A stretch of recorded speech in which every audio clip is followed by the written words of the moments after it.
Ça peut déjà arriver de faire du riz blanc et que ça donne ça?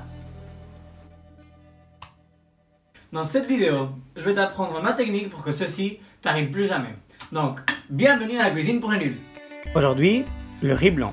Donc, si t'es nul en cuisine ou t'es pas trop nul, mais tu veux quelques tips pour augmenter ton niveau, ne pars pas.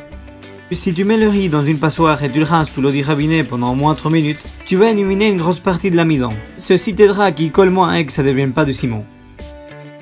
Pour savoir la quantité d'eau à utiliser, on va faire attention à la forme du grain de riz. Pour les riz à grains allongés, on utilisera 2 volumes d'eau pour chaque volume de riz.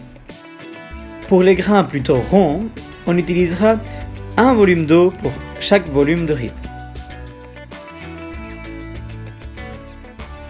Commence par allumer le feu à puissance maximale. Maintenant, dans une grande casserole à fond très large, ajoute de l'huile d'olive et laisse chauffer. Ajoute le riz et rissole-le pendant quelques minutes. Puis introduis l'eau et amène-la à ébullition. Rajoute une cuillère à café de sel pour chaque verre de riz incorporé. Pour finir, couvre, éteins le feu et laisse reposer pendant une demi-heure en faisant bien attention à ne jamais ouvrir la casserole. Après ce repos très important, avec une fourchette sépare les grains de riz.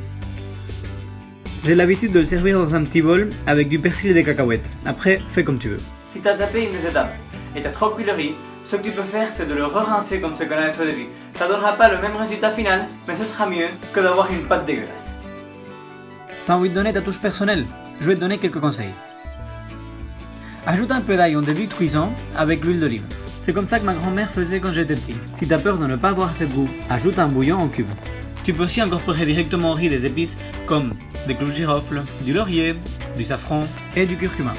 Et pour finir, si t'as envie que ton riz soit un peu plus frais, ajoute des pelures d'orange ou de citron en faisant bien attention à enlever la partie blanche, sinon ça deviendra très aigre. Et sur ce, à la semaine prochaine. Hello! Si toi aussi tu as aimé cette vidéo, tu peux t'abonner à la chaîne en cliquant ici ou regarder d'autres vidéos en cliquant ici ou ici. Enjoy!